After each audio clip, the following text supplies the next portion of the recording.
and welcome to the NDTV Auto Show. I'm your host Mugdha Mishra, and right now I am at Natrax driving the Volkswagen Golf GTI. It's a hoot, and we get you the review first up on the show with Mohit Bharadwaj. In the era where every hatchback calls itself a hot hatch, there is one which has managed to stand tall to this claim. It is called the Volkswagen Golf GTI. Now this car is fast. I'm not just talking about the performance, मैं बात कर रहा हूँ sales की. So only 150 of these are allocated for the Indian market as of now, and the first batch is already sold out. Now the Golf GTI, if I have to talk of breakfast, feels like an American one. It feels crisp, indulging and tasty to look at least on the paper. Whereas the existing hot hatches, they're just toast with no taste and no attitude. But we're gonna find out how good the Golf GTI is at this Natrax facility in Indore. So let's get this started. So it looks very elegant. आपको एक understated appeal इस गाड़ी के साथ मिलती है. And if you have always wanted a car that looks a little sleeper like, this is something you'll really like. Now over to the front, आपको एक connected LED DRL pattern मिल जाता है, and you're also getting this large chunky Volkswagen logo. Now lower down the bumper section, you get a lot of black treatment, and with the grille that reminds you of a honeycomb mesh. Now move towards the side. I'm sure you will like the design of this car even more because it is not a small car like the Polo. It is longer, in fact it is wider, but it's a low slung car nonetheless. Now taking a look at the rear section of this car, what I think that I like the most are these slender looking tail lamps. Also the dual exhaust tips, they add to the sportier appeal of the Golf GTI. Close the door, and just like every other Volkswagen, it closes with a very solidifying third. Now talking of other elements that you're getting on the inside, I'll start off with this leather wrapped steering wheel. So it's a GTI unit, it's chunky to hold on to and comes with these perforated treatment so that there's enough grip all the time. उसी के साथ आपको एक 12.9 inch का touch screen infotainment unit मिल जाता है और एक 10.25 इंच का आपको मिलता है driver display. Now these are sport seat and they come with Alcantara touch at a few parts, but otherwise they are done in textile material. Nonetheless, they are very supportive and they hug you really tight so that you're not moving around when you're hustling the car on a serpentine track. And I bet Volkswagen knew that Indians are very much in love with the sunroof, so you get one, but it's not a panoramic unit. Now talking of space, आपको अच्छा खासा space मिल जाता है. I'm 5 feet 6 inches for reference. I have a decent amount of headroom, and anybody who's taller than me will not find any issues on at least the front row in terms of headroom, legroom, knee room. But how are the things on the rear seats? Let's find that out.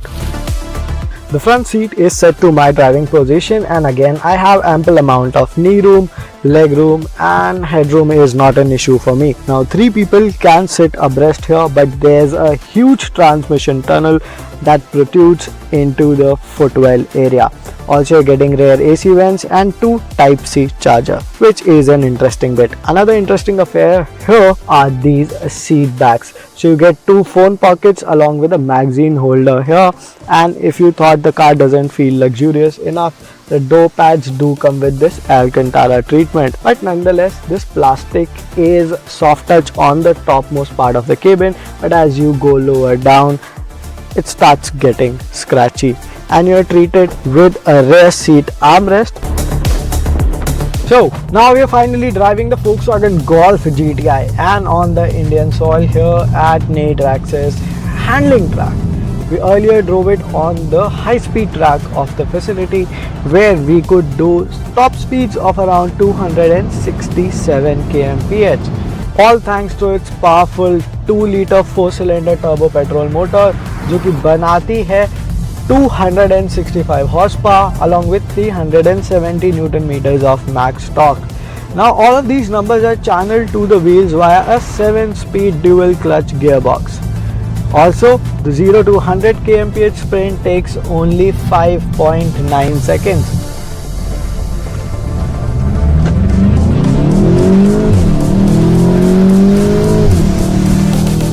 Even with 3 occupants in place, there was no sign of the car throwing tantrums in terms of stability whatsoever. उसी के साथ आपको एक काफ़ी अच्छा braking setup मिल जाता है. You get discs on all 4 ends which offer you a great bite and bringing the car to a stop exactly where you want it. So dropping anchors will not be a tough job on the Golf GTI. And if you're thinking that it is running on a closed ratio gearbox, that's not what the case is, because even at 267 kmph in the 7th gear, the engine was revving at around only 4200 clicks. Now what that means, high speed cruising in this car will be a child's play. Also, it comes with level 2 ADAS with a slew of function, and what that means that the car can brake on its own. Also, you are getting adaptive cruise control along with lane keep assist. Well, this one is certainly a hot hatch and not a mild one, and I have to say that I am impressed with the way Golf GTI performs. Should you consider this car over the Mini Cooper S? Well, I have a few things to say. मुझे लगता है कि ये एक ज़्यादा practical और ज़्यादा performance oriented car है in comparison to the Cooper S, which remains largely a 2+2 seater hatchback, while this one comes with seating for 5 occupants. And on that note, I think this could be your perfect daily driver and a weekend car that you can be a hooligan in it.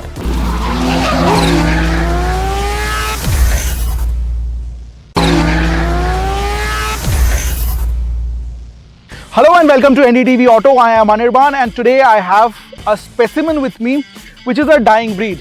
It's called hatchbacks.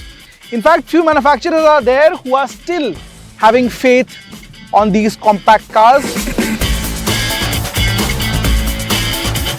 which effectively are taken over by SUVs these days. This is the Tata Altroz facelift. The prices start at 6,90,000, goes all the way to 11.5 lakh rupees ex-showroom. From a distance, I'm sure you're enjoying the view, the nature, but you have to come close to understand what has actually changed in the Altroz facelift. Now, when you come up close, you will see there are distinct changes on the face. Starting off with the grille, there is this piano finish, which gives it a glimmer. यहाँ पे horizontal elements का usage हो रहा है. Again, this gives it a width.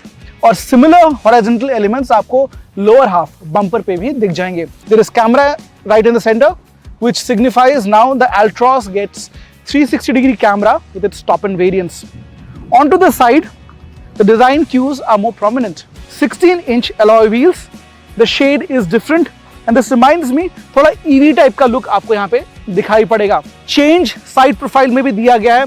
This was more chunkier before, आंखों को चुभता था, has been reduced, काफी slimmer section दिया गया है this applique, and I think it's nicely complemented by these flush door handles. Over to the rear, again Tata is following the design language they are giving with Nexon and other SUVs. It gets a connected light strip. पहले के मुकाबले looking better. पहले का मुझे लगता था ये जो portion था that bulged out even further, quite sore to the eyes. But now थोड़ा सा इसे subtle करने की कोशिश की गई है. The height of the bulge has been reduced. Front की तरह rear bumper भी थोड़ा सा change कर दिया गया है, and you have this placement of brake lamp right at that dead center. चेहरे की तरह आपको कैबिन के अंदर भी एक नयापन दिखेगा. कुछ फीचर्स में हेराफेरी की गई है और यहाँ पे लेआउट आपको डैशबोर्ड का बिल्कुल फ्रेश सा दिखाई पड़ेगा. कुछ फीचर्स की बात करें तो यहाँ पे अब 10.25 इंच का मेन डिस्प्ले आ चुका है. ये फ्री फ्लोटिंग बेजल काफी पतला सा दिया गया है, ये आ चुका है. फीडबैक अच्छा है, 360 डिग्री कैमरा भी आपको मिलेगा. एंड्रॉयड ऑटो और एप्पल कारप्ले आप वायरलेसली कनेक्ट कर सकते हैं. फोन को आप रख सकते हैं वायरलेस चार्जिंग पे. साथ ही साथ सनरूफ भी दिया गया है. छोटा सा सनरूफ है लेकिन केबिन को ये काफी एयरी बनाता है. हालांकि जो स्टीयरिंग व्हील है ये बदल चुका है. ये स्टीयरिंग व्हील हमने देखा है नेक्सॉन और ऊपर की टाटा की गाड़ियों में जो आता है वही अब अल्ट्रॉस में भी मिलेगा. एक इल्यूमिनेटेड पैनल बीचों बीच दिया गया है. टाटा का लोगो डिजिटल में फिनिश है. Cruise control higher end variants में आपको मिल जाएगा. मेरे सामने भी जो डिस्प्ले दिया गया है, ड्राइवर्स डिस्प्ले, ये फुली डिजिटल है। ये भी 10.25 इंच का डिस्प्ले दिया गया है। वही आपको वाइड एंगल ओपन वाले डोर्स मिल जाएंगे, 90 डिग्रीज ओपन होते हैं और मतलब गाड़ी के अंदर आना या फिर बाहर निकलना आसान बन जाता है। अपर्चर आपको ज्यादा मिलता है। हेडरूम बहुत ज्यादा नहीं मिलेगा, कॉम्पैक्ट गाड़ी है। वैसे ही मतलब व्हील बेस 2501 मिलीमीटर का मिलता है, तो मेरे हाइट के हिसाब से 5 फुट 8 इंच फ्रंट सीट मैंने अपने हिसाब से रखा है। तो मैं बहुत ज़्यादा तो लेग मूवमेंट नहीं कर सकता हूं, लेकिन अच्छी बात है, फ्लैट फ्लोर मिल जाता है।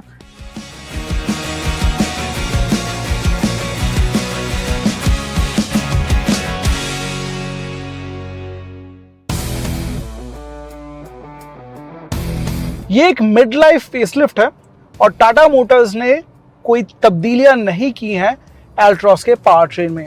हालांकि एक AMT gear box, automated manual transmission हम कहते हैं, एक ऑटोमेटेड क्लच वाला एक बेसिक ऑटोमेटिक गियर बॉक्स अब कंपनी ने पेट्रोल वेरिएंट के साथ जोड़ दिया है, which is roughly 60,000 rupees expensive over its corresponding manual trim।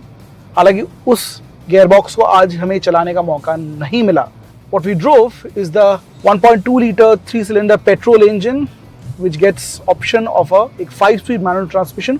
इसी इंजन के साथ आपको बेस वेरिएंट्स में AMT का ऑप्शन मिलता है और हायर वेरिएंट्स में आपको मिल जाएगा एक DCT का विकल्प। DCT की बात करें तो 1,25,000 रुपए एक्स्ट्रा आपको चुकाने पड़ेंगे।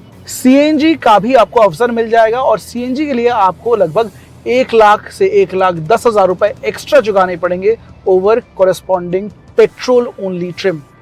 ये पेट्रोल इंजन बनाता है 88 हॉर्स पावर, वहीं जब प्योर CNG मोड में इस गाड़ी को चलाया जाए तो पावर ड्रॉप होके लगभग 74 हॉर्स पावर रह जाता है। पेट्रोल मोटर काफी पेपी है। रिफाइनमेंट में आपको थोड़ी सी शिकायतें रह सकती हैं, उतनी ज्यादा स्मूथ फील नहीं होगी, लेकिन आपको यूजेबल पावर और टॉर्क मिल जाएगा for city riding.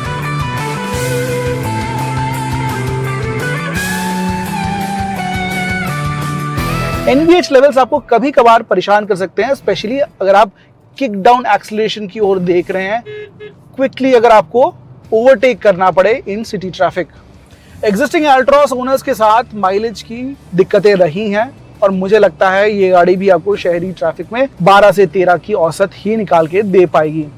On the other side CNG mode में आपको थोड़ा पावर लैग फील हो सकता है, लेकिन CNG में चलाएंगे, बचत होगी, आप आराम से 22 से 24 किलोमीटर प्रति kg ऑफ CNG गैस इस गाड़ी को चला सकते हैं। इस इंजन के साथ जो 5-स्पीड मैनुअल ट्रांसमिशन को जोड़ा गया है, ये थोड़ी सी नौची लगती है, बहुत ज़्यादा स्मूथ तो मैं नहीं कहूँगा।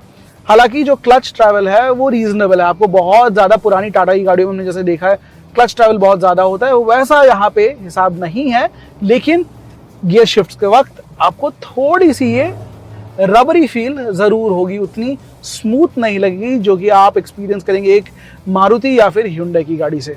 इसी सेगमेंट में अगर आप एल्ट्रॉस को Hyundai की i20 या फिर मारुति की बलिनो से कंपेयर करें तो आपको इस टाटा की गाड़ी में ज़रूर हैंडलिंग और राइड क्वालिटी बेहतर दिखाई पड़ेगी और उसका जो पैमाना है वो काफ़ी बेहतर है इसके कॉम्पिटिटर्स से।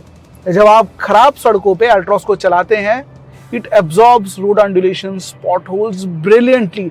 कुछ भी केबिन के अंदर फील नहीं होता। The suspensions are robust, they kind of take up everything you throw at them.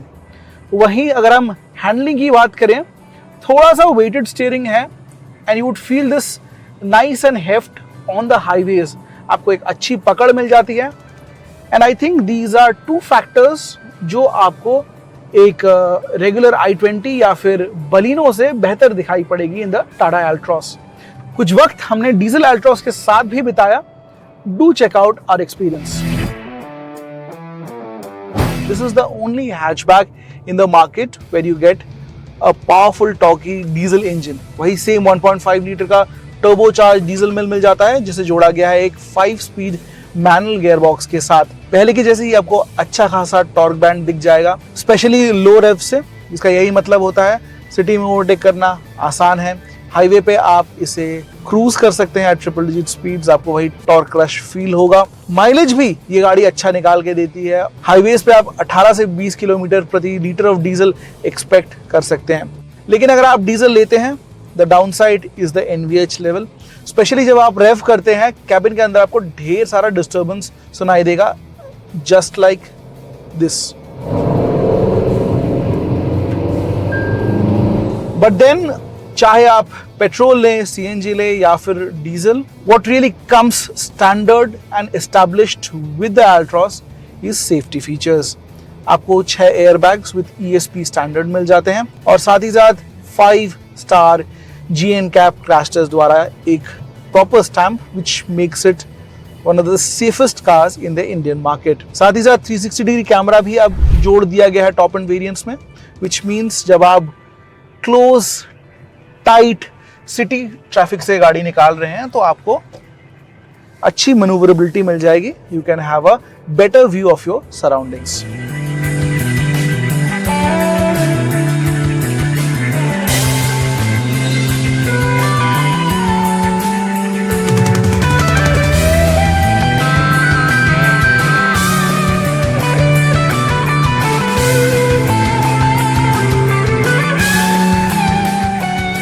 The design looks familiar। Cabin में कुछ फेरबदल किए गए हैं, फीचर्स ऑब्वियसली पहले से बढ़ चुके हैं and for good reasons I feel fresh inside the cabin. Drive पहले की तरह ही सॉलिड है, एश्योरिंग है, आपको स्ट्रॉन्ग इंजन ऑप्शंस मिल जाएंगे with the Altroz। But is it enough to pull you to a Tata dealership and get one of these for yourself? Well, I don't know. I think it's a very modest attempt। The customer preferences are changing thick and fast and on top of it SUV का चलन इतना ज़्यादा है market में, इतना ज़्यादा लोग रुझान बना रहे हैं सब कॉम्पैक्ट SUVs की तरह। I think cars like this are overlooked। It's a lovely windy day here in Bangalore and we are at Mecco Cartopia to ride the Suzuki E-Axis, one of the most anticipated electric scooter launches in 2025. The prices of this scooter haven't been revealed yet, but they will be out very soon. And before that, we thought why not ride the scooter and bring you the first ride review. And I'm not calling this a comprehensive review because we are riding the scooter in controlled environments and there's lots to unpack. So let us begin with the review of the Suzuki E-Axis electric scooter. So we've been riding the scooter at Mecco Cartopia. It's a tight, technical go-kart track, some nice curves and some straights as well. And the first thing that comes to mind is how nimble and agile the E-Axis is. When you lean it too hard, you're in the danger of scraping the center stand and you might have a nervy moment there. But, well, when you're leaning it into a corner, the grip from the tires is really nice and you feel confident, and the scooter is egging you to go faster into a corner. So when it comes to handling, and we suspect that this will also translate very nicely when you ride the scooter in city conditions, you'll be very easily able to filter through traffic, right? Because it is relatively light. So yes, the handling on the Suzuki E-Axis is something worth noting. Now, the first ever electric scooter from Suzuki carries a simple clutter-free design, and yes, it does look different from the Axis 125. The E-Axis has a sharper front end with a sleeker LED headlight and a vertical DRL running down the front apron. The silhouette is different too, with the E-Axis having a tighter, more compact proportions. The rear section has dual-tone color finish with the vibrant grey going really well with the pearl jade green. All in all, a no-nonsense design that will appeal to maximum buyers. The E-Axis weighs in at 122 kg, which is relatively light and has a seat height of 765 mm, and the ground clearance is a decent 160 mm. The space under the seat is less than that of some of its rivals, but is enough to pack in some groceries and a small-sized half-face helmet. In terms of features, there is a 4.2-inch TFT LCD screen which offers good legibility, and you get features like smartphone app connectivity, 3 riding modes which are Eco, Ride Mode A and Ride Mode B, where the Mode A gets stronger regen. Both modes offer a top speed of 71 km per hour, while the top speed in Eco mode is 55 km per hour. Then there is a reverse mode as well, but on a scooter this light, it isn't entirely unnecessary. Now the E-Axis gets a 3.072 kilowatt hour LFP battery which offers a claimed range of 95 kilometers. Real world range can be expected to be around 75 to 80 kilometers depending on your usage. We were going pretty hard around the track, which meant that the battery levels were dropping quickly. Peak power output is 4.1 kilowatt and the peak torque output is 15 Newton meters. So talking about the performance of the E-Axis, well, it is a family scooter, right? So it's not overly sporty by the way it looks or performs. The seat is quite comfortable, you sit very nice and comfy with an upright seating position. You have a good view of the road and well, like I said, it's not overly sporty. So the acceleration is quite linear, it's not like very violent or very immediate. So it's a nice linear flow of power and torque, and it can carry speeds of up to 50-60 kilometers per hour. And Suzuki says that as the state of charge drops, the performance and the power delivery on the E-Axis that doesn't drop, unlike some other scooters that you have in India. So Suzuki is very confident of that, but that is something that we will test once we have the scooter for a longer duration at a home base. For now, we were riding the scooter in controlled environments, and so far nothing to complain, although we weren't able to check the range and the top speed of the scooter at this go-kart track, but we will be getting the scooter at home base, so make sure you stay tuned for a detailed review of the Suzuki E-Axis. This is just a precursor of what's to come. There are two ways to charge the E-Axis. First is through a portable charger which takes 6 hours and 20 minutes to charge from 0 to 100%, and 0 to 80% is done in 4 hours and 30 minutes. Should you opt for a DC fast charger, then the 0 to 100% charge takes 2 hours 12 minutes, while you can charge up to 80% in just an hour and 12 minutes. So the prices of the E-Axis are yet to be revealed, but when the scooter is launched, it will go up against the likes of the TVS iQube, Bajaj Chetak and the Ather Rizta. It is positioned as a family scooter, an electrified derivative of the Axis 125, so to say. And yes, we think the scooter has the potential to do really well in the Indian market, provided it is priced right. Well, that's all for today. Don't forget to subscribe to our YouTube channel NDTV Auto and press that bell icon so that you get notified every time we upload a video. You can also follow us on your favorite social media platform. I'll see you next week. Till then, take care and always drive safe. Bye-bye.